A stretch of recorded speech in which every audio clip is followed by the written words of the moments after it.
Hey folks, it's Patriot Nurse, and in today's segment I want to discuss with you all some natural alternatives for insomnia or trouble sleeping. I have an assortment of things I want to show you today, everything from essential oils to teas, herbal teas, to herbal capsules, the extracts, and a little mix of vitamins there as well. So I want to go ahead and show you what I've got and explain how they can help and give you some tips along the way. Here we go.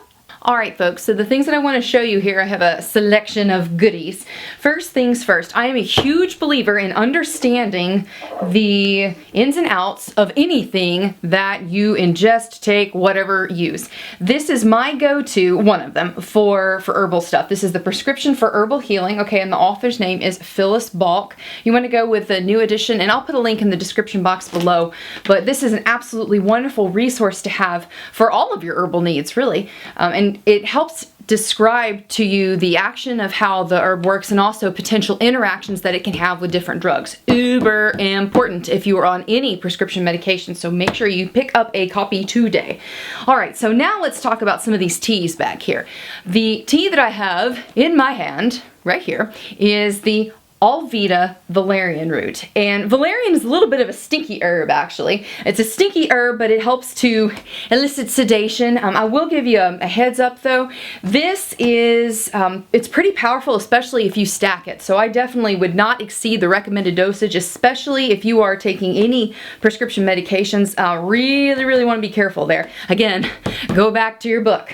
And another tea that I like here is the Gaia herbs, the sleep and relax tea. This is pretty good. The herbs that are in here are passion flower, lemon balm, chamomile, licorice, and chamomile, as well as natural orange and the passion flower freeze-dried leaves. Now let me give you a heads up about one of the ingredients here. Licorice root has been associated with an increase in blood pressure with some folks, okay? So if that's a consideration of yours, if you have high blood pressure, especially uncontrolled high blood pressure, may not want to use this particular mix. One thing I can recommend though that I personally have used and enjoy for the support of restful sleep is this mixture called Sleep Through from Gaia Herbs, and I'll put links to all of these things in the description box below.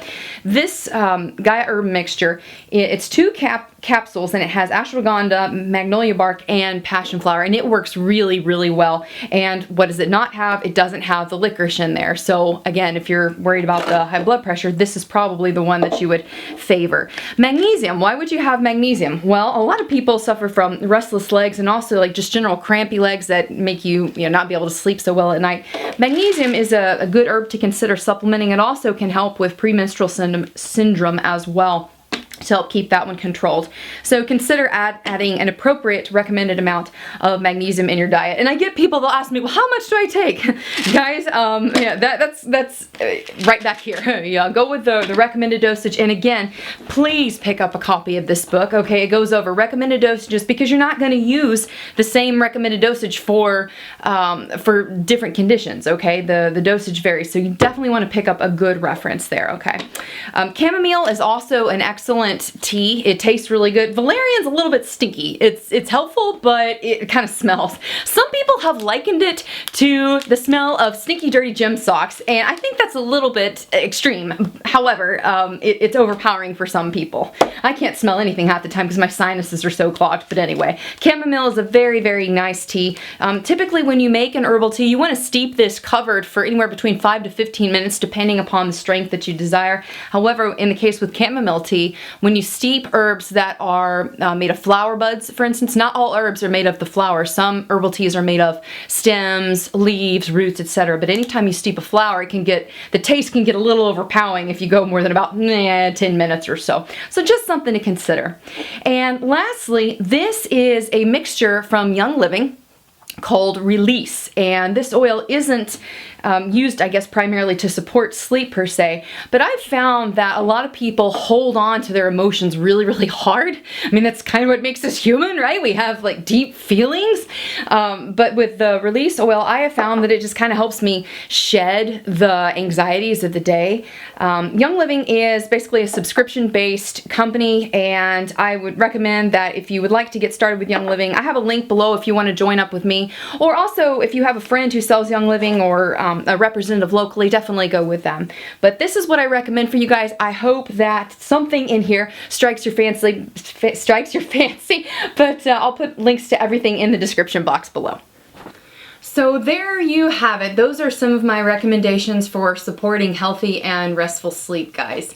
It is challenging these days and age to get a good night's rest. We got so much going on, right? We're so busy.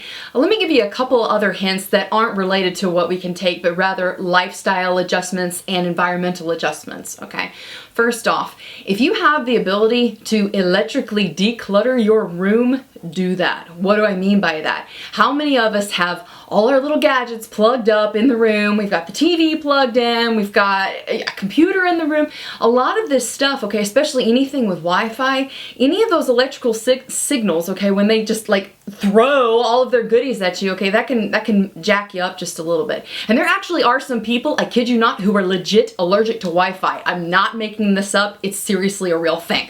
So anytime that you have the ability to get all of the electrical nasties out of the room, okay, do that. Another thing that you can consider as well is to sleep on high quality sheets. People are like, are you kidding me? Like, are you getting like all highfalutin there, Patriot Nurse? No, I'm not, I promise.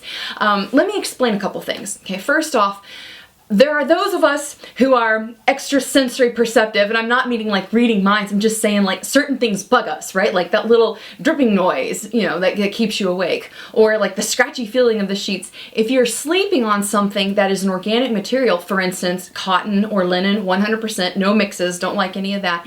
If you're sleeping on that, okay, that's gonna kind of help you get into a better groove, all right? There was actually a study done a while back, and I can't remember where it was off the top of my head, but it actually evaluated the presence of bed sores in patients who slept on standard issue hospital sheets versus 100% linen sheets. Guess who had, of the groups, guess who had less bed sores? And it was the group who were sleeping on linen sheets. Linen is very expensive, however, so 100% cotton will have to do for a lot of us. So consider doing that. I'll actually put a link in the description box below to the ones that I recommend. They're called Pins-On sheets. I bought them from Amazon. They're a little bit spendy. I want to say I paid like $100 for mine. Totally worth it. Best sheets ever. You'll sleep like a baby.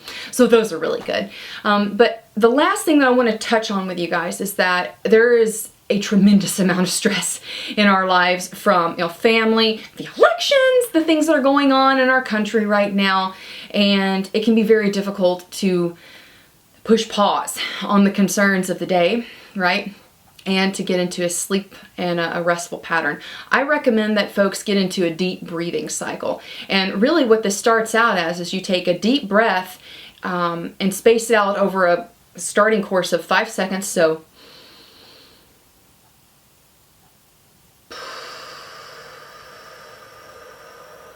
essentially you time your inhale and your exhale with even second breath. So basically 1, 2, 3, 4, 5, out, 2, 3, 4, 5.